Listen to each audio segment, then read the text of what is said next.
अपने इस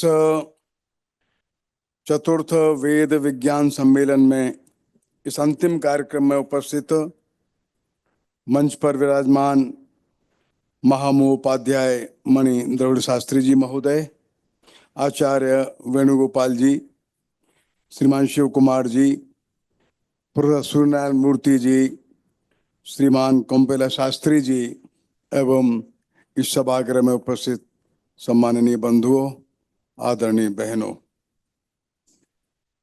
हम जानते हैं कि पिछले भी 3 सम्मेलन ऐसे हुए हैं जिसमें हमारे विज्ञान भारती के कार्यकर्ताओं ने ऐसे वेद विज्ञान सम्मेलन के माध्यम से यह स्थापित करने का प्रयत्न किया है कि हमारी एक सनातन परंपरा है जो अनादिकाल से कब से चली आ रही है, from times immemorial we can say four thousand years back, and that is very much known as Vedic parampara. तो जो वैदिक परंपरा है, उस वैदिक परंपरा ने, उस ट्रेडिशन ने हमको एक दिशा दी है, और वो जो वैदिक परंपरा की जो दिशा है, एक फिलॉसफी है, एक विचार है, वो विज्ञान के साथ कैसे तालमेल हो सकता है। विज्ञान अकेला नहीं, विज्ञान के साथ साथ हमारी महान वैदिक विचार पृष्ठभूमि उसके साथ मिलकर के आगे बढ़े तो विश्वविद्यालयों के हमारे प्राध्यापक गण, वहाँ के जो मुख्य लोग हैं, एचओडीज है, रिसर्च स्कॉलर्स है, वे सब मिलकर के इन पर विचार करें और विज्ञान को हम संपूर्ण मानवता के कल्याण के लिए कैसे आगे बढ़ा सकते हैं। विज्ञान और अपनी विचारधारा को लेकर के हम अपने देश का विकास कैसे कर सकते हैं।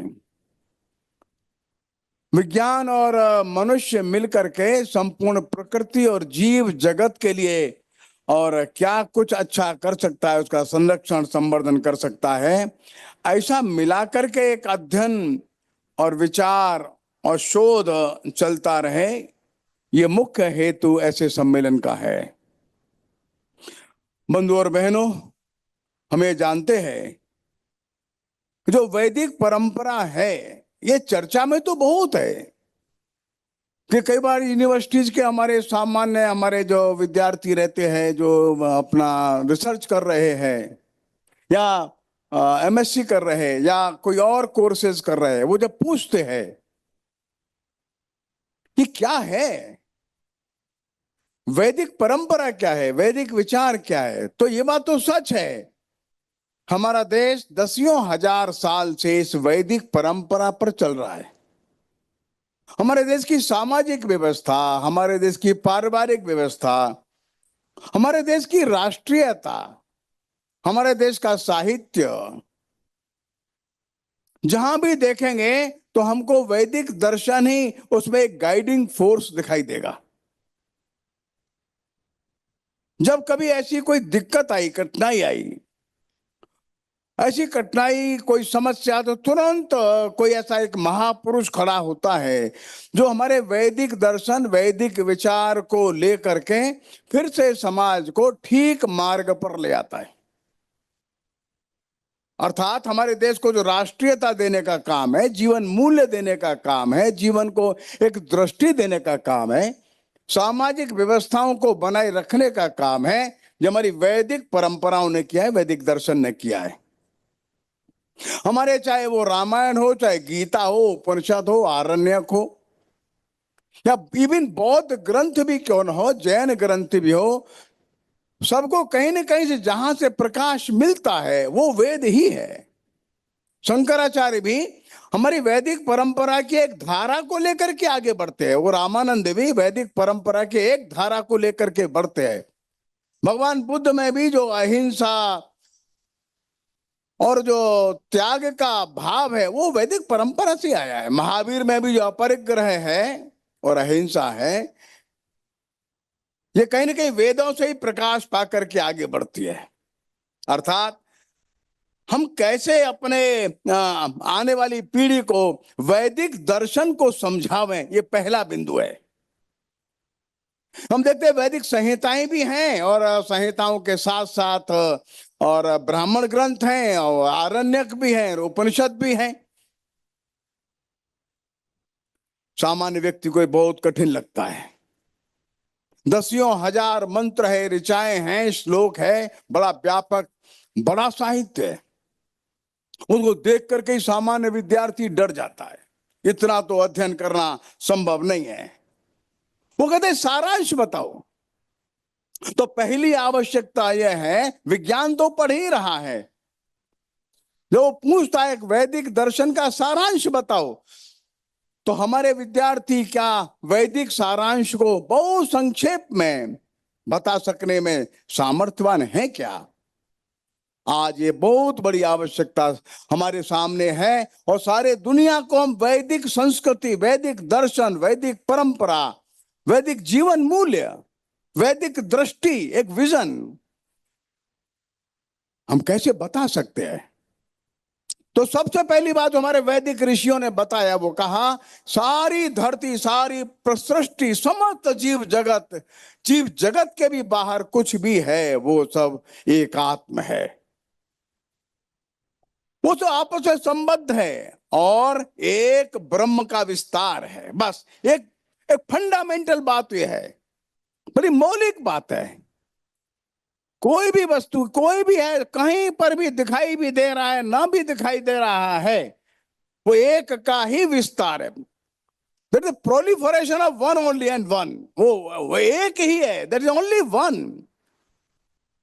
और इसलिए वो सब एकात्म है।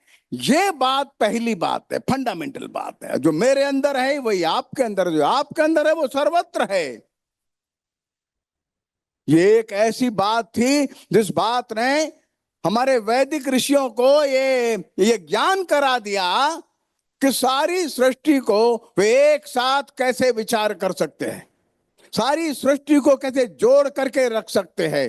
ये ऐसा सूत्र था, एको देव सर्वभूतेषु गूढ़, ऐसे करके कहा होगा, या ईशावास्यमिदं ऐसा करके कहा होगा। नाना प्रकार के शब्दावलियां तो प्रयोग में आई होगी, लेकिन फंडामेंटल बात ये थी कि सब एक ही है।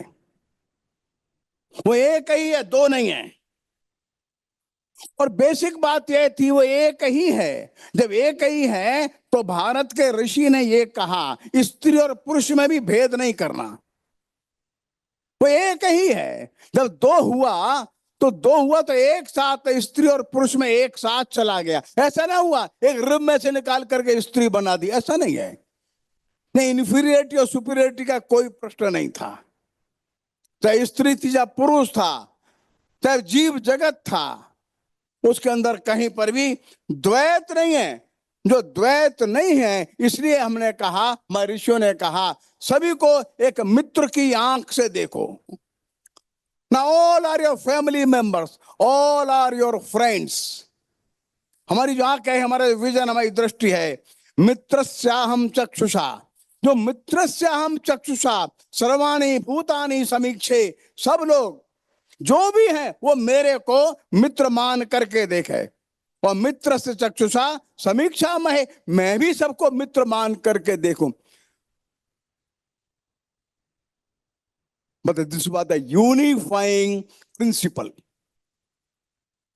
हम सबको मित्र के रूप में देखें और सब हमको मित्र के रूप में देखें। वो वृक्ष है, वो पशु पक्षी है, वो पर्वत और नदी है, वो सामान्य भूमि है, वो उपग्रह ग्रह है, वो जल और वायु है, केवल जीव जगत नहीं। तो ये जो प्रिंसिपल है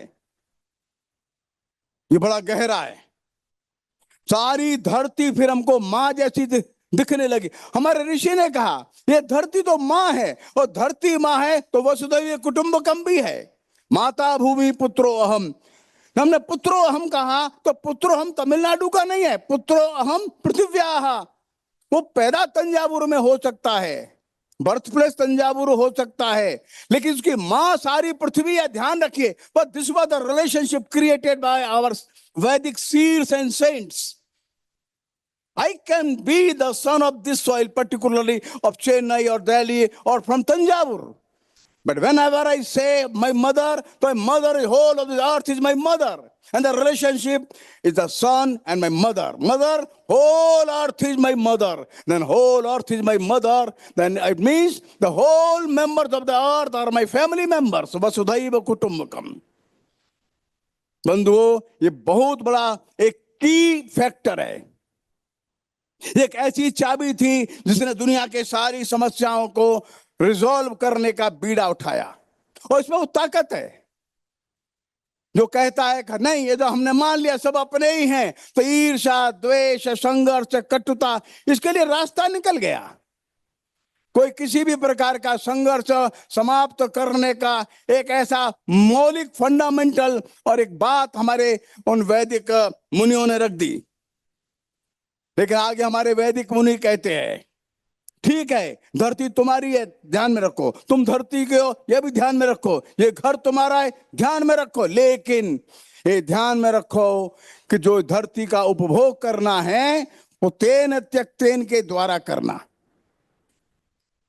पहले भोग करना, बाद में त्याग करना, ये नहीं कहा है। तेन त्यक्तेन, जो तुम्हारे पास आ जाता है दे दो, बाद में शेष बचता है उसमें अपना उपभोग करना। अन्नम बहुकुर्वीत, बहुत अन्न पैदा करो।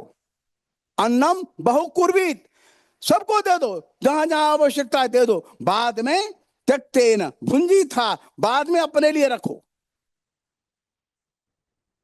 हमारे वैदिक जो ऋषि थे उन्होंने ये छोटे छोटे छोटे से बातों में बहुत बातें रखी है। क्या हम इन बातों को संकलित करके बहुत छोटे में कैप्सूल रूप में अपने विद्यार्थियों को कैसे बताएं? जो साइंस के स्टूडेंट्स है वो जानना चाहते हैं कि वैदिक परंपरा क्या है, वैदिक दृष्टिकोण क्या है, वैदिक फिलॉसफी क्या है। ज्यादा लंबा नहीं, हम कहते हैं कि 5 पृष्ठ में हम वैदिक फिलॉसफी को समझा सकते हैं। और इसलिए हमारे जो वैदिक ग्रंथ है या सारा वेद साहित्य है, उसमें उपनिषद भी है, उसने कैसे जीवन मूल्यों की धारणा की है। और हमने कहा कि अतिथि भी देवो भव, अतिथि भगवान का रूप है, मातृ देवो भव, हर महिला जो है वो मां के रूप में है, देवी के रूप में है। ये सामान्य बातें नहीं थी, सारी धरती के लिए एक प्रकार का असामान्य संदेश था। और ये संदेश सारी धरती के लिए मिलकर के था। उन वैदिक ऋषियों ने ज्ञान देते देते परमार्थ के भाव को मजबूत कर दिया। हम केवल अपने लिए नहीं जिएंगे, हम कैसे दूसरों के लिए जिएंगे, दूसरों के सुख में कैसे सुख मानेंगे, दूसरों के दुख को दूर करने में हमको कैसे आनंद मिलेगा।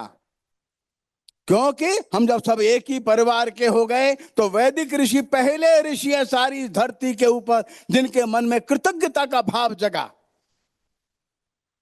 सूर्य हमको रोशनी देता है, सूर्य हमको प्रकाश देता है, सूर्य हमको जीवन देता है, सूर्य देवता है, जो देता है वो देवता है। ये जल देवता है, धरती देवता है, वायु देवता है, अग्नि देवता है। जो देता है उस देने वाले के प्रति अपने मन में कृतज्ञता का भाव पैदा करने का काम हमारे वैदिक ऋषियों ने किया।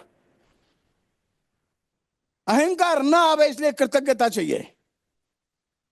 साथ साथ हमारे वैदिक ऋषियों ने कहा कि अभ्युदय ठीक है, भौतिक अभ्युदय अच्छा है, लेकिन निःश्रेयस की साधना छोड़ना नहीं। हमारा जो अल्टीमेट गोल है दैट इज निःश्रेयस। भौतिक उन्नति करो लेकिन निःश्रेयस की साधना को छोड़ते हुए नहीं। और इसलिए खूब अन्न पैदा करो, खूब अच्छे प्रकार के वस्त्र उत्पन्न करो, अच्छे प्रकार की मशीनें उत्पन्न करो, अच्छे प्रकार के संसाधन इकट्ठे करो, लेकिन निःश्रेयस की साधना में आगे बढ़ो। अपने आप जितना आवश्यक है उतना रखोगे, बाकी का छोड़ दोगे। और ये जो मेटीरियलिस्टिक डेवलपमेंट है, एवोल्यूशन है, इसके साथ साथ स्पिरिचुअल जो अपलिफ्टमेंट है, ये दोनों साथ साथ है। वर्ल्डली जो है और उसके साथ साथ स्पिरिचुअली जो वर्ड और स्पिरिचुअल दोनों का एक अच्छा सम्मेलन करने का काम, एक ठीक मार्ग दिखाने का काम हमारे वैदिक ऋषियों ने बहुत प्रारंभ से किया। हमारा देश एक लंबे समय तक उस मार्ग पर चला। ये बात ठीक है, एक लंबे समय की एक गुलामी पराधीनता रही और हमारे बारे में बहुत खराब धारणाएं बनाने का प्रयत्न अंग्रेजों ने किया।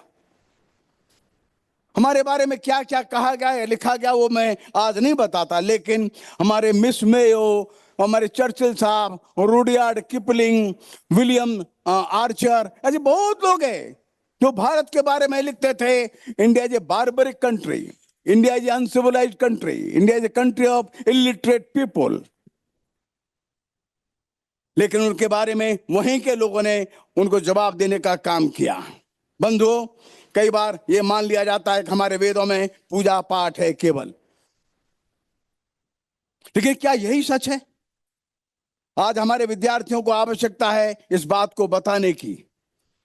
हालांकि वैदिक जो ग्रंथ है बहुत पुराना है, उसकी शब्दावली और उसकी भाषा को पढ़ने के लिए भी उस स्टेज में जाना होता है, लेकिन फिर भी मैं आपके सामने एक दो सैंपल वानगी के रूप में, सैंपल के रूप में रखता हूं।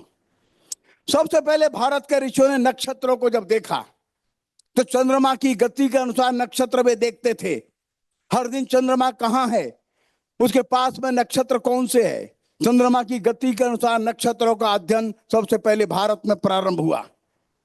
27 नक्षत्रों की जो गणना की गई, 27 नक्षत्रों को आइडेंटिफाई किया। बाद में एक और नक्षत्र आया और 28 नक्षत्र हो गए। तैत्तिरीय संहिता जो यजुर्वेद की है, इसमें इन सब के बारे में बहुत सुंदर लिखा है। बंधुओं, लागध नाम का जो ऋषि है, कश्मीर का था, इसने ईसा से 1350 ईयर्स एगो वेदांग ज्योतिष लिखा है। तो वेदांग ज्योतिष यजुर्वेद की तैत्तिरीय संहिता के आधार पर लिखा, 1350 ईयर्स बीसी। सारे दुनिया में ये पहला ग्रंथ है जो नक्षत्रों के बारे में और ज्योतिष के बारे में उपलब्ध आज होता है। लेकिन इन 27 नक्षत्रों के आधार पर ही महीनों के नाम आए, इन्हीं के आधार पर दिशाओं के नाम आए। लेकिन हम देखते हैं कि जो कृत्तिका नक्षत्र है, जो कृत्तिका नक्षत्र है, वर्तमान में यह पूर्व और दक्षिण के ऊपर है। वर्तमान में पूर्व और दक्षिण दिशा के बीच में मध्य में बताते हैं। लेकिन जब पुराना हम ग्रंथ पढ़ते हैं तो पुराने ग्रंथ में यह जो है पूर्व दिशा में था, और जब पूर्व दिशा में होगा तो लोकमान्य तिलक लिखते हैं ये यो स्थिति कृत्तिका नक्षत्र की पूर्व में यह थी। जो शतपथ ब्राह्मण में है तो वो 2500 ईसा पूर्व चला जाएगा। और अगर आगे बढ़ेंगे तो ध्यान में आएगा कि मृगशिरस नक्षत्र जो है उसके भी पहले वो ईस्ट में था। अगर वो ईस्ट में था, हमारे ग्रंथों में, वैदिक ग्रंथ वो निकलता है, तो वो ईसा से 6000 बीसी चला जाएगा। उसका उल्लेख हमारे ब्राह्मण ग्रंथों में और उपनिषदों में है। अब देखिए, ये नक्षत्रों की गणना, नक्षत्रों की पोजीशन को देख करके इतिहास लिखा जाता था। हमारे इतिहास लेखन का जो क्रम है ये नक्षत्रों की गणना से होता है। अब मैं एक घटना का उल्लेख आपके सामने करना चाहता हूं। 13 अक्टूबर को 3139 बीसी, 13 अक्टूबर, ये जो है महाभारत के युद्ध से 1 महीना पहले, तो 14 सितंबर को कार्तिक अमावस्या है और सूर्य ग्रहण पड़ा है। महाभारत का युद्ध जो है वो 13 अक्टूबर, इससे 1 महीना पहले 3139 बीसी सूर्य ग्रहण पड़ा है। उस दिन कार्तिक अमावस्या है, सायंकाल का 6:30 का टाइम है। आगे बढ़िए, वो जो महाभारत में भी लिखा है वो नक्षत्र बताया उस समय, ये नक्षत्र ऐसा ऐसा। वो नक्षत्र जब आज हम उसमें कंप्यूटर में डालते तो वो डेट आती है जो कार्तिक अमावस्या पूर्णिमा, वो दैट इज 14 सितंबर 3139 बीसी। अब ये 14 सितंबर 3139 BC, ये जो समय है महाभारत से 1 महीना पहले, उसी पक्ष में एक और ग्रहण पड़ गया। तो वो चंद्र ग्रहण पड़ गया। एक पक्ष में 2 ग्रहण आ गए एक साथ। ये दोनों ग्रहण के बारे में महाभारत में है। वो नक्षत्र बता रहे, वो नक्षत्र आज हम डालते हैं सॉफ्टवेयर में तो तिथि ध्यान में आ जाती है। अब आगे महाभारत के युद्ध के 67वें दिन उत्तरायण आया। भीष्म पितामह सरसैया पर लेटे हैं। भीष्म पितामह अगले दिन मर जाते हैं, उनको मृत्यु होती है। यह महाभारत के युद्ध का 68वां दिन है। और ये जो 68वां दिन है, ये 20 दिसंबर 3139 BC, ये माघ शुक्ल की अष्टमी है। अब देखिए, लगभग 5000 वर्ष पहले आज से महाभारत में जो नक्षत्र बता रहा है, बस डेट नहीं बता रहा है। व्यासी जो लिख रहे हैं वो नक्षत्र बता रहे हैं। आज हम लोग उसको अगर सॉफ्टवेयर में डालते हैं तो ये निकलता है। मेरा कहने का भाव यह है, इसमें से इतिहास लेखन की इतनी शुद्ध परंपरा थी। ये दशरथ ने जब पुत्र यष्टि यज्ञ किया है तो वाल्मीकि ने नक्षत्र बताया है, मत this is the time, these are the nakshatra at this place. उसके 1 वर्ष बाद राम का जन्म है, राम के जन्म का नक्षत्र बताते हैं। लक्ष्मण के जन्म का नक्षत्र बताते हैं वाल्मीकि, भरत के जन्म का नक्षत्र बताते हैं, वो वाल्मीकि रामायण में मेंशन्ड है। राम का विवाह, राम का वनवास और राम का फिर वापस अयोध्या आना, हर एक बात में नक्षत्र और ग्रह ये बताए जाते हैं। ये ग्रह कहाँ है, नक्षत्र कहाँ है। और एक नक्षत्र की जो दशा है, एक बार को जो बताया पूरा, ये स्थिति ऐसी है नक्षत्रों की और ग्रहों की, ये स्थिति दोबारा जो आएगी इसमें 25,000 वर्ष लगेगा, तब ये स्थिति रिपीट हो सकती है। अभी आप देखिए कितना बड़ा साइंस तब था। क्या हमारा आज का बालक, आज का विद्यार्थी इन ग्रंथों को अध्ययन करने की भी कोशिश करता है? क्या हम उसको इस बात का इंस्पिरेशन देते हैं कि आप इसको अध्ययन करिए? अब हम शून्य पर आते हैं। शून्य के बारे में बहुत डिबेट है। कुछ लोग कहते हैं मेसोपोटामिया में 3 BC 0 आया। कुछ कहते हैं जो माया लोगों की सब सिविलाइजेशन था वहां 4 AD 0 आया। आर्यभट्ट के बारे में कहते हैं 476 ये 0 आया। या ब्रह्मगुप्त के बारे में कहते हैं ब्रह्मगुप्त के समय 6th सेंचुरी में 0 आया। और जो यूरोप है तो लाइबर एबाकी करके जो पुस्तक है, ग्रंथ है 1202, उसमें 0 का मेंशन हुआ। बंधुओं, अब मैं आपको एक ऋग्वेद की ऋचा पढ़ के सुनाता हूं। वो ऋग्वेद की ऋचा में बोलता है, वो ऋषि बोल रहा है इस ऋचा में, ये मंडल 2 सूक्त 19 और ऋचा 5, वो इंद्र को बोलता है, come to our presence Indra, having harnessed your car, मतलब रथ, with 20, 30, 40 horses, or with 50 well trained steeds, or with 60, or with 70, Indra drink this सोम। वो ऋषि कह रहा है, इंद्र तुम सोम ले लो और तुम्हारे रथ के लिए 10, 20, 30, 40, 50, 60 घोड़े आपको मिलेंगे। अब आप बताइए, अगर 0 नहीं है तो 10, 20, 30, 40 कहां से आया? From where the digits came? If there is no 0, if there was no invention of 0 in those days, how and why? From where? This Rishi has mentioned about 20, 30, 40, 50 and 60. How these figures came in Rigved? So 0 was there. Again, in another Richa, Mandal 2, Sukta 19, Richa number 6.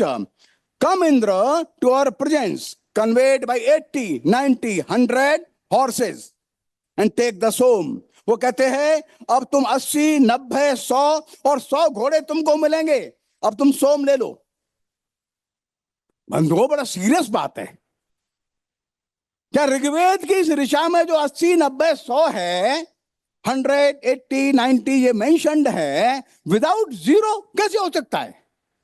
और ऋग्वेद की ऋचा तो at least 5000 BC है, at least, otherwise 10,000 50,000 BC we will go in past. बड़ा कठिन प्रश्न है, क्योंकि हमारे सामने जो इतिहास लिखते हैं वो अपने हिसाब से लिखते हैं, और हमारे ही स्टूडेंट अपना वैदिक साहित्य नहीं पढ़ पाते। यजुर्वेद की 33 संहिता, कांड 7, प्रपठाक 2, अनुवाक 11, 12, 13, 14, 15, 16, 20 तक आप पढ़िए, पूरा mathematics you will find there, all the digits mentioned in this anuvaka. I will not read out all the things, but I will read out this 20th अनुवाक। उसमें वो कहता है, शताय स्वाहा, सहस्राय स्वाहा, युताय स्वाहा, नियुताय स्वाहा, और 10 to the 4 and 10 to the power 5, परियुताय स्वाहा, अबुर्दाय स्वाहा, 10 to the 6, 10 to the 7, न्यबुर्दाय स्वाहा, समुद्राय स्वाहा, 10 to the power 8, 10 to the power 9, मध्याय स्वाहा, अंताय स्वाहा, 10 to the 10, 10 to the 11. Continuously it will come to सुवर्गाय स्वाहा, 10 to the power 18, लोकाय स्वाहा, सर्वस्मै स्वाहा, 10 to the power 19. Can we imagine? In the Yajurveda 33 Sanhita, Kand 7, Prapataka 2, and from Anuvak 11 to 20, and here the Shir, this Rishi has mentioned up to the digit 10 to the power 19. Without zero, how can we mention it? Even no one can imagine. Without zero, 10 to the power 19. So this is the problem. क्योंकि हमारे जो students हैं, they don't know about this Vedic literature. If they will go to the Vedic literature and they will explain all the things in precise form. Laplace is a French scientist. He has mentioned about zero, from where it came in existence. The great French mathematician Laplace says this about ancient Indus, India's contribution to mathematics: the ingenious method of expressing every possible number using a set of 10 symbols, each symbol having a place value and an absolute value, emerged in India. The idea seems so simple nowadays that its significance and profound importance is no longer appreciated. Its simplicity lies in the way it facilitated calculation and placed arithmetic foremost amongst useful inventions. The importance of this invention is more readily appreciated when one considers that it was beyond the two greatest men of antiquity, Archimedes and Apollonius. Laplace कहता है, जो Greek के दो बड़े वैज्ञानिक थे, Archimedes और एपोलोनियस, ये भी जीरो के बारे में नहीं जानते थे। वो अप्रिशिएट कर रहा है जीरो, लेकिन हम लोग जो है, we the people of India, we don't know, we can not explain when the zero came in existence in our past history. Now we come to J.T. Sunderland, an American writer. J.T. Sunderland wrote down a book, India in Bondage and the Right to Freedom. He was an American scholar, came to India, and he spent several years in India. बाद में at last he wrote down a book, India in Bondage and her right to freedom. Bharat पर अंग्रेज कैसा अत्याचार कर रहा है और भारत कैसा था जब अंग्रेज आया था. Although Britishers came in 18th century, before these Britishers, the hordes of invaders from the Muslim countries, they destroyed so many cities. They pulled down so many temples and seats of education. But in spite of destruction of 800 years, it was 18th century when Britishers came in India. What type of India the Britishers found here? J.T. Sunderland has mentioned. I will like to place a piece of paragraph. This wealth, says Sunderland, was created by Hindus, vast and varied industries. Nearly every kind of manufacture or product known to a civilized world nearly every kind of creation of man's brain and hand existing anywhere and prized either for its utility or beauty had long been produced in India. India was a far greater industrial and manufacturing nation than any other in Asia. अब आगे देखिए क्या बोलता है. Her textile goods, the fine products of her looms in cotton, wool, so were her exquisite jewelry and her precious stones cut in every lovely form, so were her pottery, porcelains, ceramics of every kind, quality, color, and beautiful shape. So were her fine works in metal, iron, steel, silver, and gold. She had great architecture, equal in beauty to any in the world. She had great engineering works. She had great merchants, great businessmen, great bankers, and financiers. Not only was she the greatest shipbuilding nation, but she had great commerce and trade by land and sea, which extended to all known civilized countries. Such was the India which Britons found when they came. But this was the condition of India in those days, in each and every aspect, whether it was shipbuilding, or precious stones, or jewelry, or silk, or cotton, or wool products. Each and every beautiful item was exported from India all over the world in those days. वो कहता है, this was the India which you find here. What you have done here? ये तुमने क्या कर दिया भारत का? इसे भारत का अधिकार है वो स्वतंत्रता की मांग करे. बंधुओं, हमारा देश ऐसा देश था जिसमें अध्यात्म भी था, और इस देश में हमारे यहाँ भौतिक उन्नति भी थी. ऐसा नहीं केवल अध्यात्म का साधना कर रहे थे, नहीं, हम दुनिया के बेस्ट एक्सपोर्टर थे, हम दुनिया के बेस्ट स्टील के प्रोड्यूसर थे. When Darius II came to India, and he was supposed to be the first attacker on Indians from western side, he demanded only steel. There was an agreement with Indian king and the Darius from Persia, and he demanded 5 kilograms of steel only. मैंने अपने मित्रों को पूछा जो metallurgy के थे, जो iron pillar है दिल्ली में, आयरन को मेल्ट होने के लिए 1600 सेल्सियस टेम्परेचर चाहिए continuously for 4.5 hours. Then we can melt iron. तो इस पिलर के लिए कितनी बड़ी एक वो पॉट लगा होगा, जो फर्नेस लगी होगी इस आयरन पिलर के लिए, एटलीस्ट 3-4 टन या 5 टन 6 टन 10 टन इतना कैपेसिटी का कोई फर्नेस बनेगा ना. And we have to maintain the temperature 1600 degree Celsius not less than 4-5 hours and single time casting. And there was not only the iron, but it is alloy. तो हम लोग एक और वर्ल्डली नॉलेज में वहां तक थे, एक और नक्षत्रों की गति नाप रहे थे, हम ग्रहों की गति देख रहे थे, हम आयुर्वेद में औषधियां बना रहे थे, अनेक प्रकार के ऑपरेशन करते थे. मेटलर्जी में और औषधियों में दुनिया में हमारा नाम था. बड़े विश्वविद्यालय हम चलाते थे, हम केवल साधना नहीं करते थे. और इसलिए आध्यात्मिक जगत और साथ साथ हमारा जो भौतिक जगत है, इसका एक एसिमिलेशन भारत ने किया था. बंधुओं, युग बदल रहा है. Our knowledge is the power. Intellectual property right बन गया है. हमारे वैदिक लोगों ने कभी ये नहीं कहा हमारा ये इंटेलेक्चुअल प्रॉपर्टी राइट है, ये हमने दिया है, ये औषधि हमने बनाई है.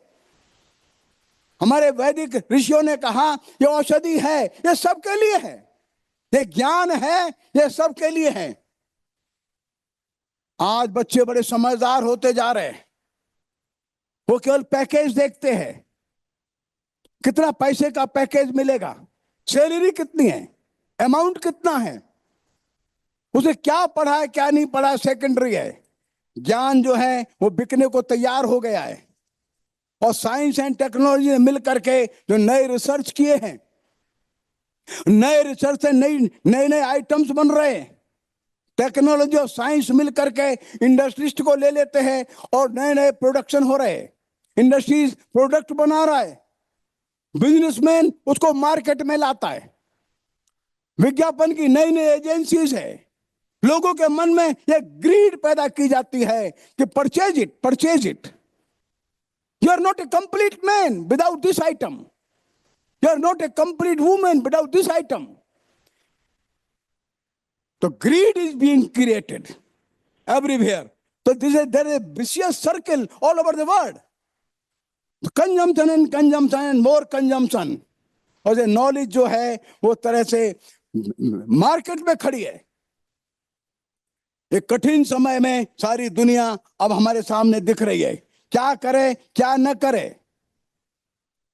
भारत ही केवल एक ऐसा देश है जहां पर वेदों का विचार है, वेदों का संस्कार है।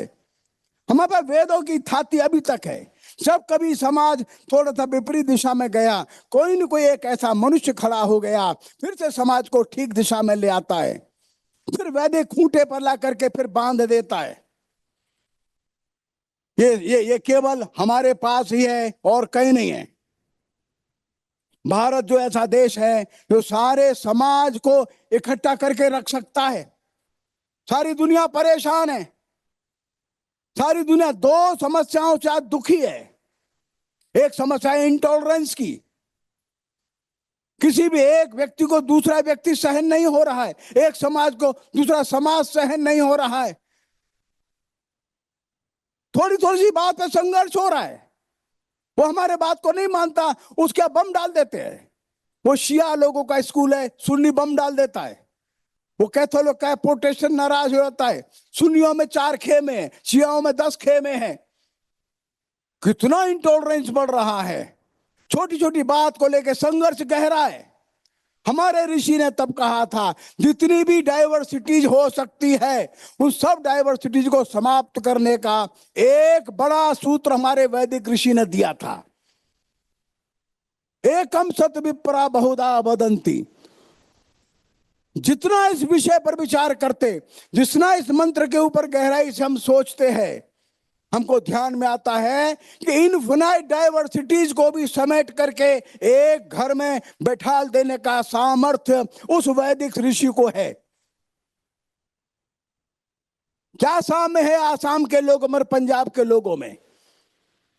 कोई साम्य दिखता नहीं, लेकिन अनंत विविधताओं हैं जो उन सब में भी एकत्व का सूत्र जो ढूंढ लेता है, वो ऋषि कहता है एकम सत, वो सत्य एक ही है। बहुधा प्रकार से आप लोग कहते हैं। उस वैदिक ऋषि ने वैदिक परंपरा को मानने वालों का घर इतना बड़ा बनाया है, उसमें कितनी भी विविधताएं आ सकती हैं और वे सब मिलकर के चल सकती है। ये है भारत के वैदिक ऋषियों के द्वारा दिया गया मास्टर की। और इसलिए भारत में छोटी छोटी सी विविधताएं भाषा की होगी, परंपरा की होगी, भोजन की होगी, हमारे एटीट्यूड्स अलग होंगे, हमारे ट्रेडिशंस अलग होंगे, कुछ कस्टम अलग होंगे, रिचुअल्स अलग होंगे, फेस्टिवल्स अलग होंगे, ज्योग्राफी अलग होगी। झगड़ा नहीं है, कॉन्फ्लिक्ट नहीं, कॉन्फ्लिक्ट रिजॉल्व करने का काम उस एक बंदे ने कर दिया, एक कम सत विप्र बहुत। और इसलिए भारत में विचार को लेकर, व्यवहार को लेकर, खान पान पहनावा को लेकर कोई झगड़ा नहीं। अभी कुंभ लगने वाला है प्रयाग में, एक दिन में 5 करोड़ लोग आएंगे। उसी गंगा के अंदर तमिलनाडु से लोग जाएंगे, उसी गंगा के अंदर कश्मीर से लोग आएंगे, लिटरेट आएंगे, इलिटरेट आएंगे, मिलियनर बिलियनर भी आएंगे, पुअर भी आएंगे। From this language, from that language, from this religion to that religion, they all will come to Ganga. And Ganga will be the unifying force. Ganga सारे देश को संभाल करके रखने वाला एक फोर्स बन जाएगा। वो वैदिक शीर बोलता है, वो सत्य एक ही है, 2 नहीं है, 3 नहीं, 4 नहीं, 10 नहीं, 9। तुम सब वही जा रहे हो। काश ये सूत्र दुनिया के उन लोगों के पास होता जो इस्लाम को मानते हैं लेकिन शियाओं के बच्चों को मार देते। वो इस्लाम को मानते हैं, सुन्नी को मारते हैं। वो सीरिया में क्या हो रहा है, अफगानिस्तान में क्या हो रहा है, यूक्रेन में क्या हो रहा है। सारी दुनिया इस इंटॉलरेंस से परेशान है। वैदिक ऋषि इस इंटॉलरेंस का सर्वकालीन समाधान दे करके गया है, वो हमारे पास है। आर्नोल्ड टैन भी कहता है भारत इन सारी जितनी भी डाइवर्सिटीज है, जितने संघर्ष हैं, जो अनअवॉइडेबल डिस्ट्रक्शन की ओर दुनिया बढ़ रही है, उसका समाधान केवल और केवल हिंदू दे सकता है। क्यों? क्योंकि हिंदू के पास एक स्पिरिट है। वो कहता है केवल और केवल Hindu can provide the procedure and methodology for salvation. They're the only way. Why? They have the spirit and they have the attitude. हमारे पास स्पिरिट है। वो स्पिरिट क्या है? वो स्पिरिट वैदिक शीर का स्पिरिट है। वो वेदों का स्पिरिट हमारे मन में है, जो द्वैत नहीं मानता, संघर्ष नहीं मानता, हर बार कोई ना कोई बीच का मध्यम मार्ग ढूंढ करके ले आता है। हमारा एटीट्यूड है उस मूल भाव के अनुसार जीने का एटीट्यूड हमारे पास है। इसलिए वो विल ड्यूरांट बोलता है ये रास्ता निकाल सकता है। बंधुओं, मार्क ट्वेन जो है भारत आया था। ये अमेरिका का फादर ऑफ अमेरिकन लिटरेचर कहलाया जाता है, बहुत विद्वान है। इसने भारत के बारे में एक पैराग्राफ लिखा, पर किताब लिखी है, किताब में एक पैराग्राफ है, गजब का है, मार्वलस, बहुत सुंदर। वो कहता है भारत एक ऐसा देश है जहां सैकड़ों देश निवास करते हैं। भारत एक ऐसा देश है जहां सैकड़ों भाषाएं बोली जाती हैं। भारत एक ऐसा देश है हजारों प्रकार की पूजा होती है। भारत एक ऐसा देश है 20 लाख देवी देवताओं को संभाल करके रखता है, ऐसा बोलता है। सुनिए आप, the country, this Indeed India, the country of 100 Nations and 100 tongues of 1,000 religions and 2 million gods, cradle of the human race, birthplace of human speech, mother of history, grandmother of legend, great grandmother of tradition। अब आगे लिखता है, one sole country under the sun that is endowed with an imperishable interest for alien prince and alien peasant। Bharat एकमात्र ऐसा देश है सारी दुनिया में इस सूर्य के नीचे जो अनजाने राजा और अनजाना कोई सामान्य व्यक्ति में भेद नहीं मानता। फॉर लेटर्ड एंड इग्नोरेंट, बहुत विद्वान है और बड़ा मूर्ख है, इनमें भेद नहीं करता है। Wise and fool, rich and poor, bond and free, the one land that all man desire to see. ऐसी धरती है दुनिया का हर आदमी उसको देखने की इच्छा रखता है।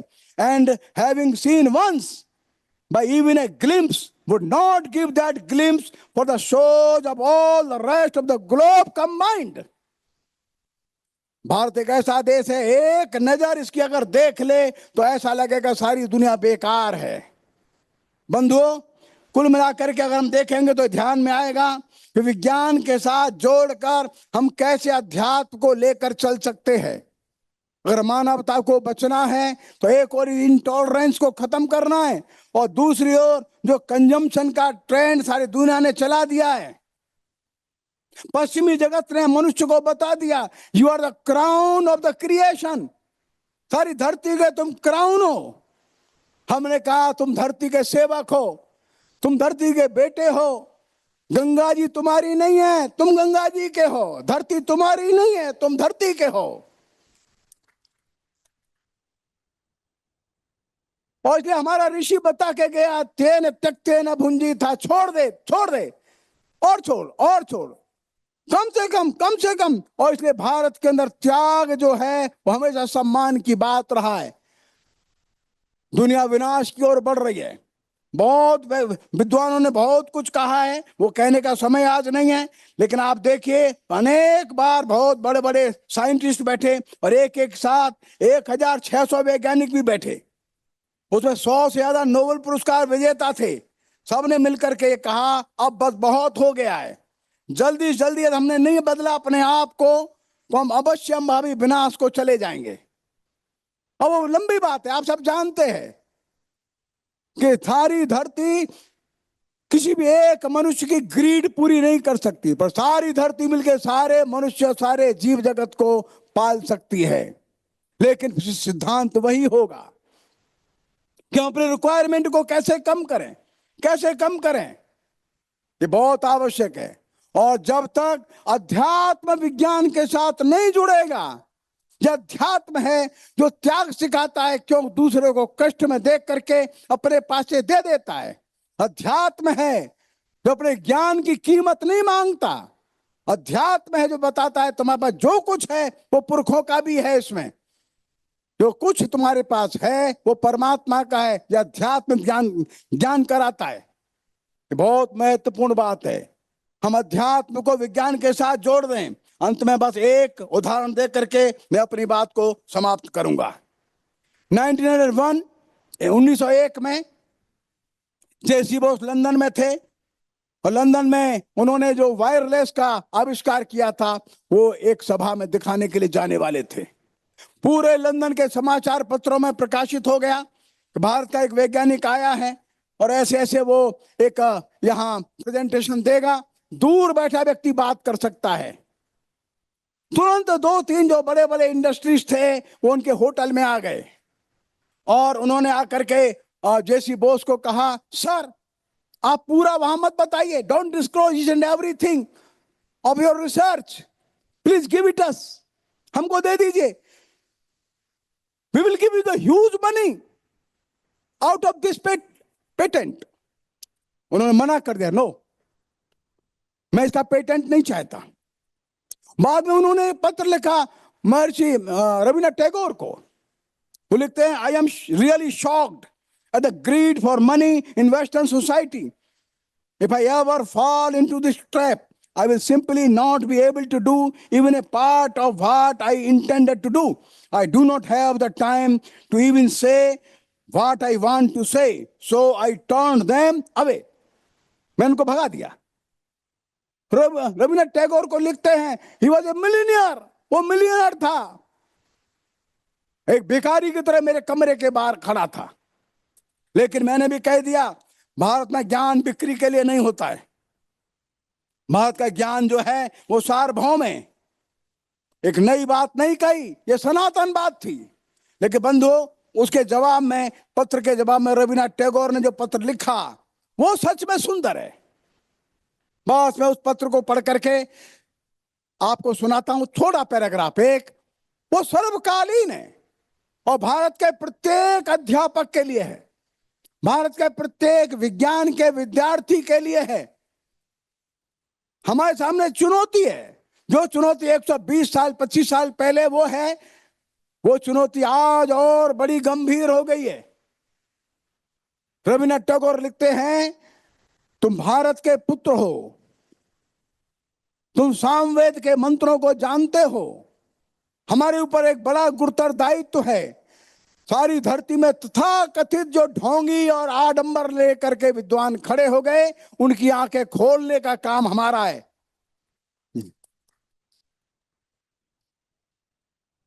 हे तपस्वी, ये मित्र हैं, रविन्द्रनाथ टैगोर के मित्र हैं जेसी बोस, लेकिन जेसी जगदीशन बोस को वे तपस्वी कह करके बोल रहे। हे तपस्वी, साम मंत्रों की जलद गंभीर गर्जना से पुकारो, ज्ञान प्राप्त करो, शास्त्राभिमानी जनों और कुतर्कों से आहत बुद्धि पंडितों को पुकारो और उन्हें बेकार तर्कों का त्याग करने को कह दो। उन मूढ़ दंभियों को इस सुविस्तृत संसार में आने की प्रेरणा दो। अपने शिष्यों का भी आह्वान करो कि वे कर्तव्य रूपी यज्ञ वेदी के चारों ओर एकत्रित हो जाएं, जिससे हमारा भारत, हमारा प्राचीन देश अपने सच्चे स्वरूप को पुनः प्राप्त करे और कर्तव्य निष्ठा, श्रद्धा और ध्यान में अप्रमत्त चित्त होकर लोभहीन, द्वंद्वहीन, शुद्ध और शांत बनकर विश्व गुरु के आसन पर एक बार फिर अधिष्ठित हो। बंधुओं, ये पत्र जो है ये ऐसा है, सर्वकालीन है। यह पत्र एक वैज्ञानिक को लिखा है, लेकिन वैज्ञानिक को तपस्वी कहा है। उस विज्ञान की रिसर्च को सामवेद का मंत्र कहा है। कहा है, अपने इस ज्ञान को वेदों के, ऋषियों के अध्यात्म के साथ मिलाकर बोलो और उन मूढ़जनों को सुना दो, अपने शिष्यों को साथ रखो। Dual responsibility to the teachers everywhere where they are, each and every corner of this country. They have the two duties. First, the research, and there should be a synthesis between the spiritual aspect, spiritual wisdom of their scientific research. And they should bring it all over the world and call all the scientists, all the intelligent persons of the land, all over the world they should go. और ये मिला करके बोलना है, not only the researches of the science, but there should be the wisdom of our Vedic knowledge. ये जो wisdom है, ये हमेशा ध्यान रखिए, हर एक ज्ञान की आत्मा का काम करेगा। ये विजडम जो है हर विज्ञान को ठीक दिशा देगा। ये विजडम जो है मनुष्य को एक्सप्लॉइट न करे, मनुष्य नेचर को एक्सप्लॉइट न करे, मनुष्य संपूर्ण मानवता के कल्याण के लिए काम करे। आगे वे कहते हैं अपने शिष्यों को साथ ले लो, उन शिष्यों को यज्ञ वेदी के चारों ओर खड़ा कर लो, अर्थात उन शिष्यों के अंदर भी, वो रविन्द्रनाथ टैगोर कह रहे हैं, उनको यज्ञ वेदी के चारों ओर एकत्रित कर लो, अर्थात उन शिष्यों के अंदर भी वही स्पिरिचुअल विजडम आना चाहिए। And this the final and humble duty, is the final and humble responsibility of all the teachers which are teaching science everywhere.